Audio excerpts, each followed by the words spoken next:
Taruh mic dulu.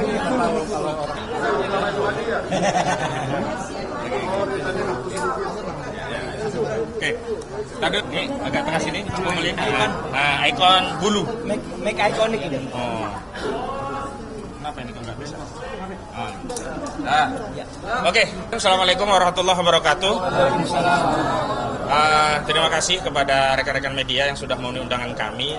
Yang pertama yang kami ingin sampaikan bahwa kehadiran kami di sini sebenarnya merespon apa yang sudah dilakukan oleh Saudara Joko Widodo dan sejumlah pendukungnya. Pertama pada tanggal 26 September yang lalu melalui DPP Partai Solidaritas Indonesia atau PSI, Ketua DPP-nya Ahmad Ali meminta kepada Presiden Republik Indonesia untuk terlibat dalam kemelut kasus ijazah palsu Saudara Joko Widodo, termasuk kasus ijazah SMA Saudara Gibran Raka Buming Raka. Dan kemudian pada tanggal 2 Oktober 2025 yang lalu kita ketahui kubu Joko Widodo yang juga mencatut nama pendukung Prabowo Gibran dengan pro Jokowi, juga Jokowi Mania, mengadakan konferensi pers yang salah satu tuntutannya adalah menuntut klien kami, Pak Roy Suryo dan yang lainnya untuk segera ditetapkan menjadi tersangka. Dan terakhir kita tahu bahwa Saudara Joko Widodo berkunjung kepada Presiden Republik Indonesia pada 2 Oktober yang lalu, meskipun tidak dibocorkan atau disampaikan kepada media apa yang menjadi agendanya.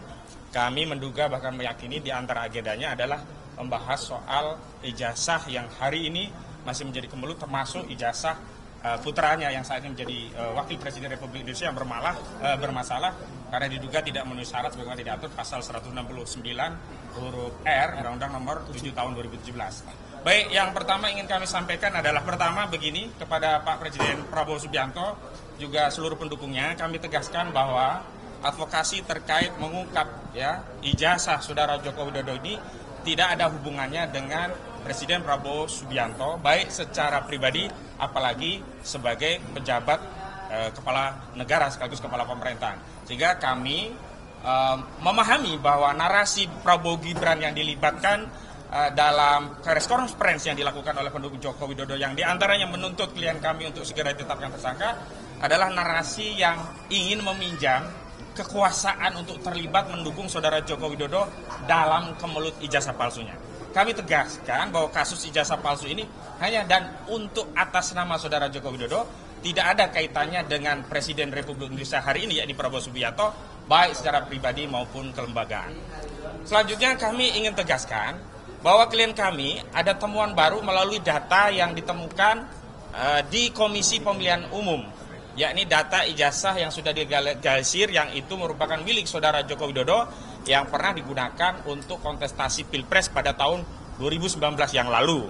Nah, data ini mengkonfirmasi bahwa objek penelitian klien kami, baik yang menggunakan ahli digital forensik yakni Saudara Roy Rismond Sianipar, Dr. Rismond Sianipar, juga menggunakan pendekatan telematika dengan error level analisisnya Bapak Roy Suryo itu mengkonfirmasi bahwa objeknya sama, dan karena objeknya sama maka kesimpulan yang sudah disampaikan kepada publik yakni 99% ijazah itu palsu atau dengan nomenklatur yang lain Dr. Rismond Sianipar menyebut ini 11.000 triliun persen palsu, makin kuat karena selama ini kan yang menjadi soal adalah Saudara Joko Widodo tidak pernah mau menunjukkan ijazahnya, Saudara Joko Widodo tidak mau objeknya, yakni ijazah itu diteliti, sehingga seolah-olah kami tadinya menduga ijazah yang digunakan untuk Pilpres itu ijazah yang lain. Maksudnya adalah ijazah yang tidak ada gambar kacamatanya.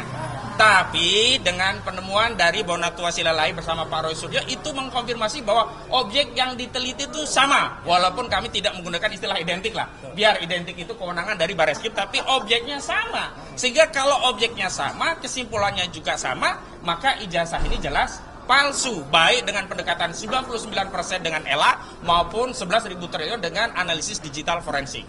Yang kedua, kalau ijazah ini ternyata nantinya palsu, maka tuntutan kepada Polda itu bukan menaikkan status Pak Roy Suryo dan kawan-kawan menjadi tersangka.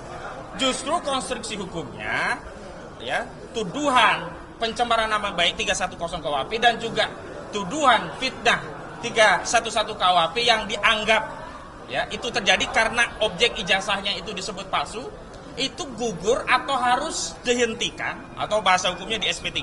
Jadi penyidik Polda semestinya justru wajib menerbitkan SP3, surat pemberitahuan pemberhentian penyidikan begitu. Sehingga kasus ijazah palsu yang dilaporkan sebagai pencemaran oleh saudara Joko Widodo itu dihentikan di Polda. Dan hari ini justru kami datang ke Barreskrim, tadi juga sudah ada surat yang diserahkan melalui Irwasum, dalam rangka untuk apa? Ini adalah temuan yang harusnya membuka kembali kasus dugaan ijazah palsu 263 KUHP yang sebelumnya sudah dilaporkan namun dihentikan melalui proses penyelidikan. Tapi yang paling penting adalah nomenklatur penghentian penyelidikan itu bukan nomenklatur yang menjadi kewenangan penyidik, karena penyidik sebenarnya tidak punya kewenangan untuk menghentikan dalam bentuk surat keputusan seperti SP3. Karena penyelidikan itu kapanpun ketika ada bukti yang bisa ditelaah lebih lanjut ya bisa dibuka kembali. Karena itulah kami tadi juga melalui Irwasum, melalui Pak Rizal Fadila sudah mengirim surat dan nanti suratnya akan ditelaah lebih lanjut. Selanjutnya kami juga ingin menegaskan, semestinya kalau memang negara ini, bangsa kita dididik secara intelektual, semestinya narasi intelektual yang disampaikan oleh Dr. Rismon, Dr. Suryo dan kawan-kawan ini dijawab secara intelektual, bukan dengan statement yang bernada peyoratif. Misalnya kami menggunakan nomenklatur RRT, Roy Suryo, Rismon dan Tifauzia Tiasuma, tiba-tiba disebut teroris. Ini benar-benar tidak bermoral begitu loh. Memang benar kalau mereka merasa diteror dengan kasus ijazah palsu ini, sederhana dijawab dengan meminta kepada Presiden Joko Widodo, Presiden ke-7 Republik Indonesia, untuk menunjukkan ijazah itu. Sebenarnya yang membuat teror, yang memecah belah adalah keengganan saudara Joko Widodo untuk menunjukkan ijazahnya. Mulanya kami tidak tahu motifnya apa, kenapa tidak segera ditunjukkan, padahal itu sederhana. Tetapi setelah ada temuan di KPU, ternyata objeknya sama yang sebelumnya.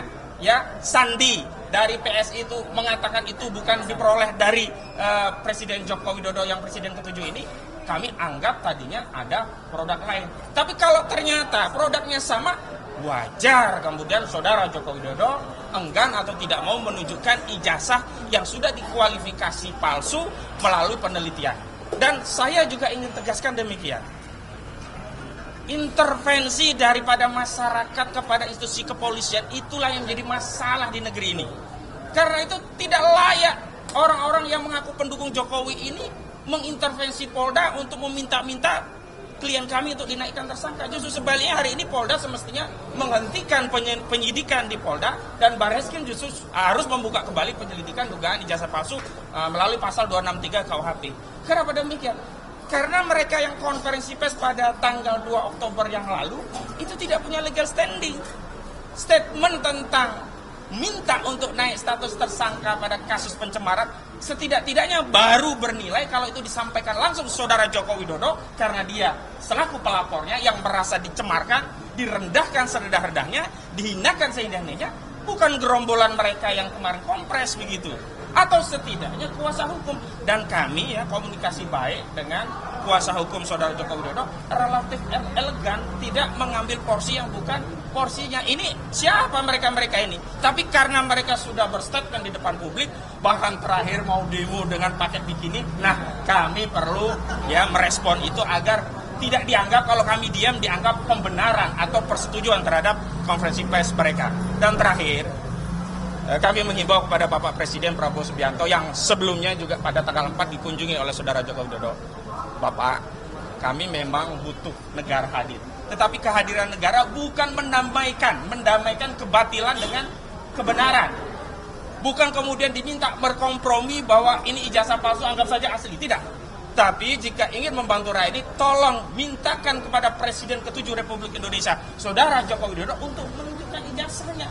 Kalau memang ijazah itu asli, maka polemik ini bisa segera diakhiri dan warga negara ini bisa kembali rukun. Tapi problemnya adalah jangan sampai hasil penelitian yang punya kajian, punya basis saintis ini kemudian dipaksa berkompromi untuk menerima bahwa ijazah yang palsu itu dianggap asli dan diminta kita menghentikan perdebatan ini. Ya nggak mau, kita nggak terima. Karena Pak Roy Suryo dan Pak Rismon pun sudah komitmen bertanggung jawab penuh dengan hasil kajiannya. Terakhir kami informasikan, bahkan saudara Rismon Sianipar Hasiolan meminta agar penyidik Polda Metro Jaya meneruskan pesan kepada pelapor, yakni saudara Joko Widodo, jangan cabut laporannya. karena effort yang sudah dikeluarkan untuk meneliti ijazah dan kemudian sampai pada kesimpulan ijazah itu palsu, jangan sampai dihentikan, tidak sampai ke pengadilan. Tetapi kami sebagai kuasa hukum, harusnya penelitian itu diproses melalui proses yang ada di Barreskrim dan tetap masuk ke pengadilan. Itu dari saya selaku koordinator. Selanjutnya kami minta Bang Rizal Fadila untuk menyampaikan surat yang barusan disampaikan ke Irwasum. Oh ya, silakan. Jadi gini, jadi gini, ini kan menindaklanjuti proses tanggal 9 Desember laporan atau Dumas ya Bang Egy Sujana, sehingga tanggal 26 Mei kita ajukan juga ke Irwarsum dan Karwasidik, dan Irwarsum baru menjawab tanggal 25 September 2025 yang poinnya bertentangan dengan kondisi apa yang disampaikan oleh Barreskrim, identik, asli, dan bahkan menghentikan Dumas atau laporan yang tanggal 9 Desember dilakukan oleh Prof. Egy. Nah, bertentangannya apa? Irwarsum akan mengevaluasi laporan tersebut, kan bingung di satu wadah, satu tempat begitu. Nah, akhirnya hari ini tanggal 6 ini disampaikan oleh Bang Rizal Fadila, menyampaikan kepada Irwarsum, isinya monggo sampaikan. Silakan. Ya, Bang Rizal. Ya. Assalamualaikum warahmatullahi wabarakatuh. Salam. Surat itu menyangkut tentang juga temuan akhir dari Pak Roy Suryo ya, berkaitan dengan masalah bahwa ijazah yang selama ini disembunyikan oleh Joko Widodo dan juga dibantu oleh pihak kepolisian itu bisa kita yakini itu palsu. Gitu. Saya kira surat ke Irwasum itu sebetulnya merespon temuan itu yang kemudian kita kaitkan dengan apa yang sudah terdahulu dilakukan penghentian penyelidikan yang seharusnya dengan surat ini kita minta penyelidikan jalan lagi. Yang di Barreskrim ini yang di Barreskrim. Saya kira itu memang yang kita adukan adalah Joko Widodo. Maka Joko Widodo yang harus diproses dengan temuan baru tentang KPU memberikan informasi atau data itu. Nanti Pak Roy yang tentu akan lebih detail untuk itu. Tapi maksudnya bahwa agar ada satu kebersamaan antara proses yang lalu dengan proses yang sekarang berjalan lagi. Jadi intinya Barreskrim membuka kembali gitu kan kasus yang sudah disebut dihentikan oleh Dirtipidum ya Pak Brigjen Johandani Rahardjopuro yang kita juga sudah adukan melakukan tindak pidana obstruction of justice. Saya kira itu juga harus terus diproses. Gitu. Saya kira dengan adanya surat Irwasum terakhir 25 September membuat surat Irwasum yang menyatakan bahwa surat yang lalu masih diproses dan sudah keluar surat Kapolri untuk yang nanti jawaban detailnya disampaikan kepada kita semua. Jadi itu. Kemudian yang kedua, kami juga melampirkan kepada pihak Irwasum yang nanti ditembuskan ke pihak Kapolri dan juga kepada Presiden. Saya atau kami lampirkan dengan buku ini. Buku publik yakin ijazah Jokowi palsu. Gitu. Dan ini juga termasuk di dalamnya ada analisis Pak Roy Suryo, Pak Rismon, Bu Tifa, semua ada di dalam. Ditambah dengan pandangan-pandangan publik, dengan polling, survei dan sebagainya. Insya Allah gitu kan bersama dengan hasil penelitian Dr. Roy Suryo, Dr. Rismon, mudah-mudahan ini menjadi bagian dari proses pembuktian bahwa apa yang ditemukan terakhir itu benar adanya, bahwa ijazah Joko Widodo palsu. Ijazah Joko Widodo palsu. Saya kira ini saja yang bisa disampaikan. Assalamualaikum warahmatullahi wabarakatuh. Lanjut Pak Roy. Assalamualaikum warahmatullahi wabarakatuh. Salam warahmatullahi. Saya insya Allah tidak akan mengulangi tadi statement-statement yang pertama-tama sudah disampaikan oleh Pak Ahmad Kosinudin selaku koordinator non litigasi dari kami. Kemudian ada juga Pak Rizal Fadila, juga sebelumnya tadi ada Pak Azam ya. yang sudah menyampaikan surat dan kami setelah surat itu diterima, kami melakukan konferensi pers ini. Ada beberapa poin penting yang ingin kami sampaikan. Yang pertama, tadi disebut-sebut oleh Pak Kosinudin, apa itu bukti yang kami terima dari KPU, Komisi Pemilihan Umum. Alhamdulillah, proses yang lama itu tidak begitu saja. Proses yang lama dari KPU itu sudah kami terima minggu yang lalu bersama dengan Pak Dr. Bonatua Silalahi, dengan Pak Michael Sinaga, ya. Kami menjemput surat itu di KPU. Karena tidak hanya KPU sebenarnya, kami mengirimkan itu ke 8 institusi.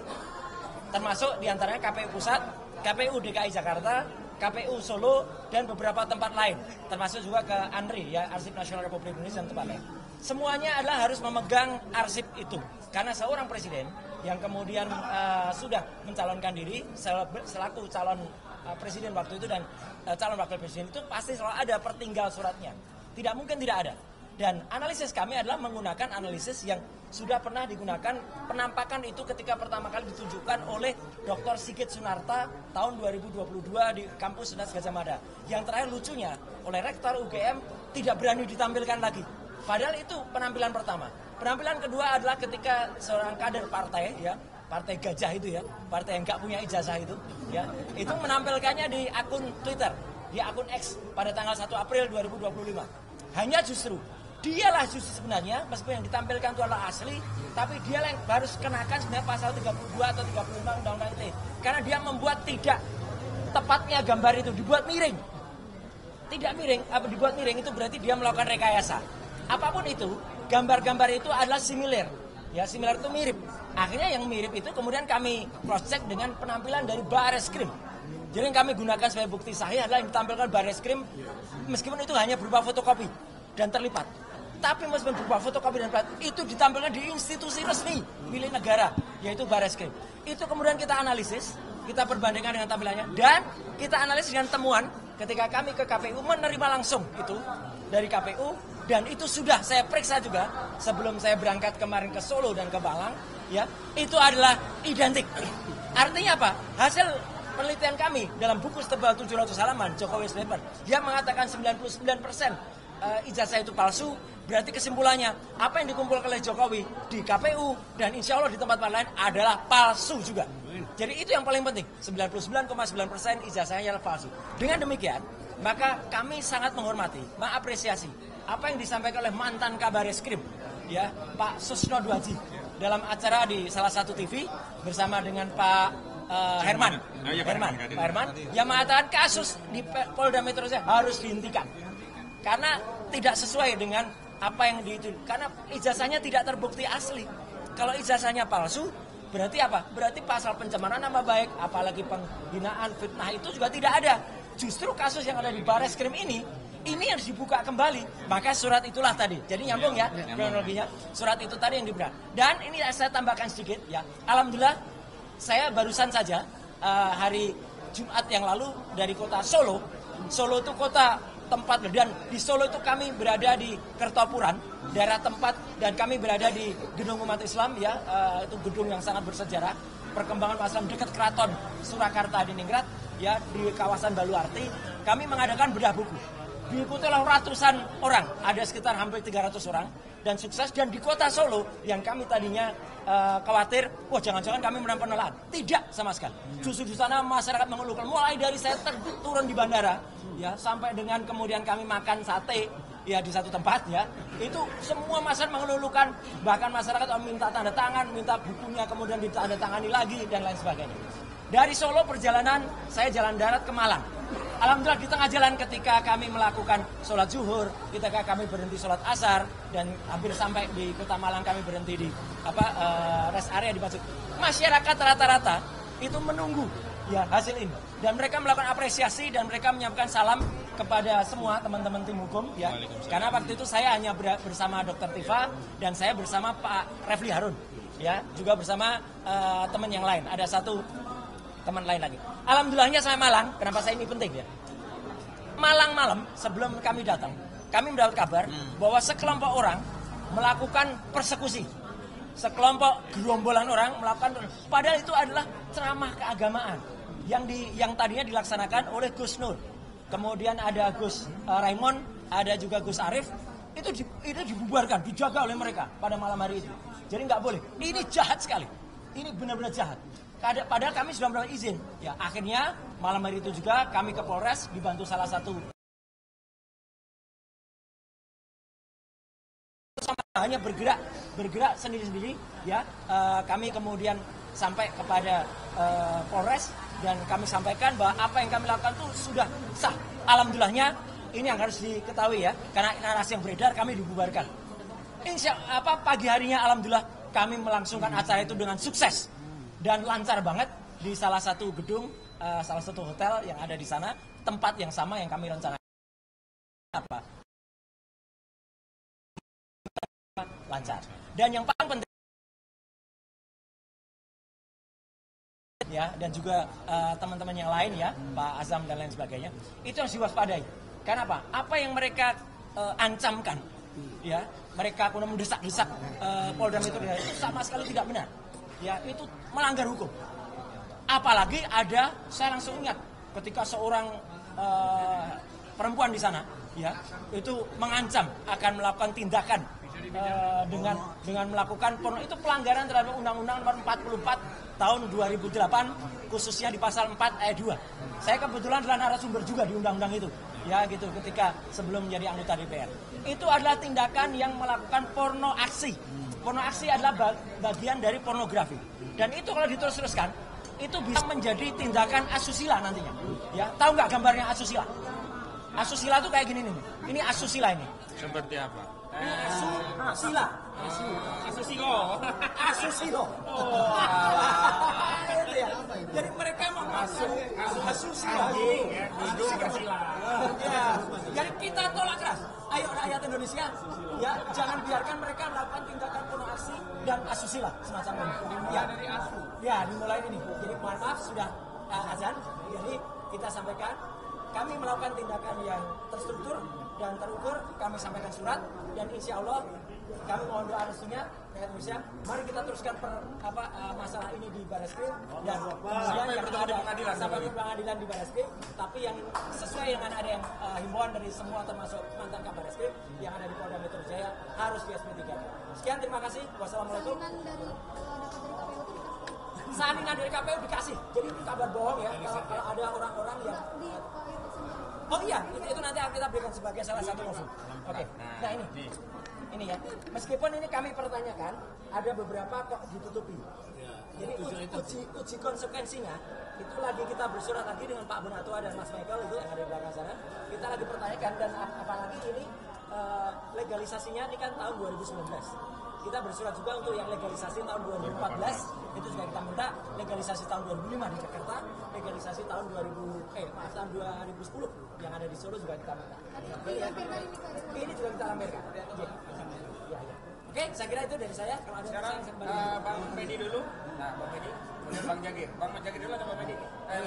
Sampai untuk sampaikan kalau sampai kasus datang untuk menyerahkan surat agar perkara yang dibuat kepada tempat yang mengenai ijazah palsu itu agar diteruskan dengan bukti tambahan yang kita berikan. Kemudian sesuai juga tadi saya nggak akan ulang lagi kalau yang di Polda Metro Jaya ada juga salah bukti sama sekali ada dicabut. Jadi kuasa hukum di seberang sana masa-masa untuk mentersangkakan agar memahami karena tidak ada dasarnya untuk meminta meningkatkan perkara seorang. Sekian dari saya, terima kasih. Bang Jagir. Bang Jagir. Ini mikrofonnya kok dipasangin. Sana ya. Oh ya, sip. Bang Jagir.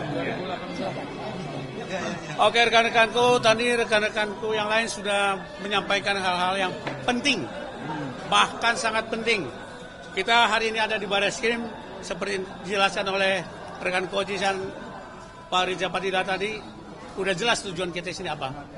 Hanya saya mau menambahkan, untuk yang di Polda Metro Jaya itu ada pihak-pihak, saya sebutlah termul itu, mengadakan podcast atau konversi itu mengatakan bahwa cenderung mereka melangkahi hukum, saya katakan, melangkahi hukum.